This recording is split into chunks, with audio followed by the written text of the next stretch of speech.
Welcome back for another unboxing. Today I got a character I actually wanted for a while, despite not being a favorite of mine in the series. That is the disciple of the 5th Hokage and former member of Team 7, the kunoichi Haruno Sakura, from the anime Naruto Shippuden, made by Surge Studio. I know Sakura is one of the few characters that gets a lot of hate for numerous reasons. I never hated her per se, but I did dislike her for a majority of the series. However, after years since the story has ended, that dislike has lessened. Though the one thing I did actually love about Sakura was the character design. Here's the head sculpt. The face could have been better, but I do love how the hair was sculpted.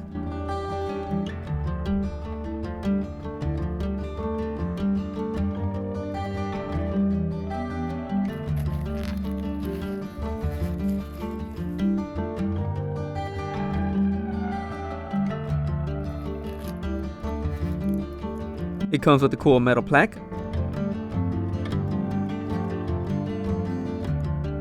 A majority of these effect pieces are the slugs that the character summons.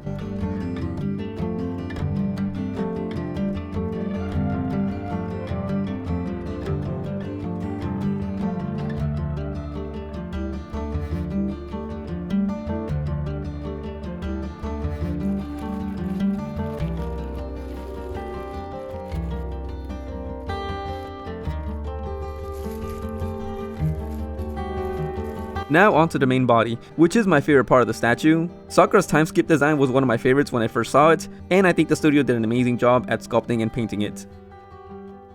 Unfortunately, a portion was broken, that being a piece of the pink skirt ?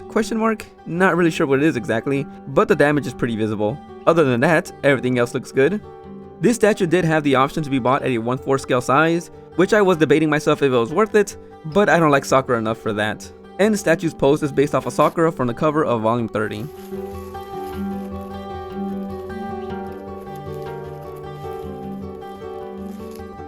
And lastly, the base itself. I really liked how it turned out, as it has a slug summoning of Tsunade, Katsuyu being the name, in the front, with smoke surrounding the base from the summoning itself, and I like the details given to the rock for the top layer.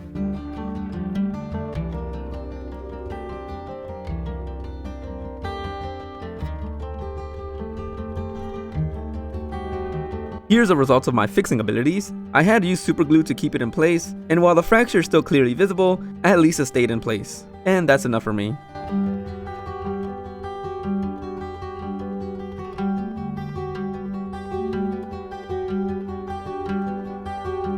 The statue is connected to the base with 2 pegs on each of the feet.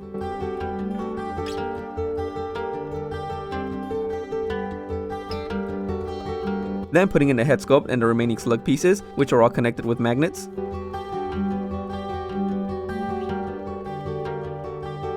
The statue also costed me $162 USD, with the shipping being $53.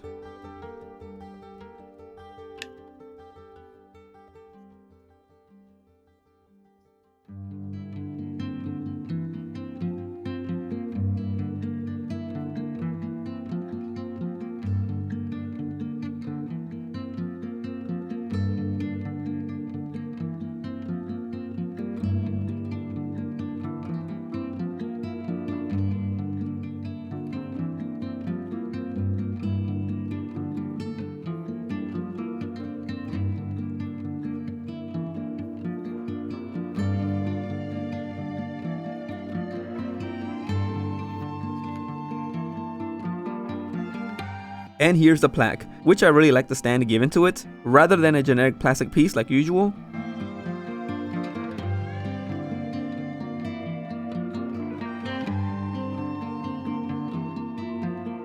The height of the statue is 14.5 inches.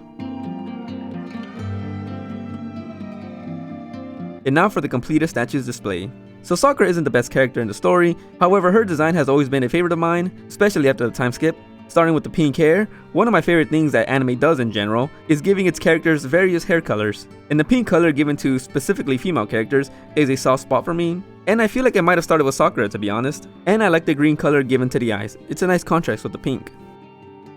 I have a soft spot for any females with short hair in anime, and Sakura wearing a red top is striking to me, especially since red is my favorite color. The gloves and the knee-high boots is a pretty cool choice, along with the shorts and the pink skirt flowing over it. I also like how Sakura uses her forehead protector as a headband, and it's also red in color. which is neat.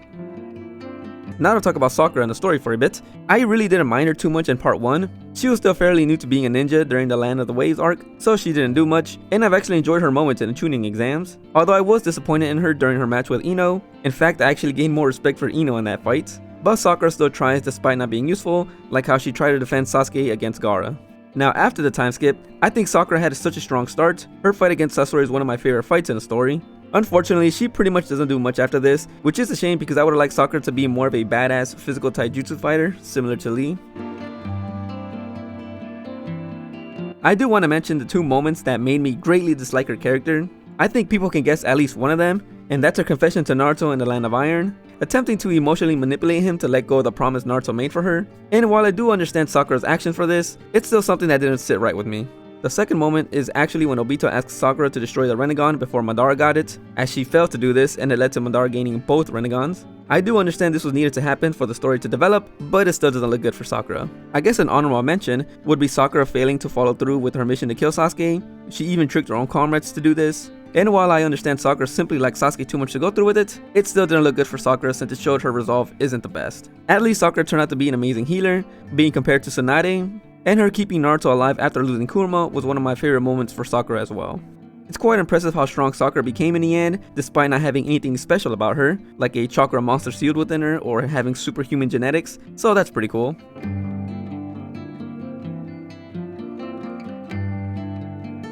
Talked more than I expected, but to end this, Sakura could have been better, a lot better, but I think she has a sick design in my opinion, and I love her voice in the sub as well. That's pretty much it, thanks for watching.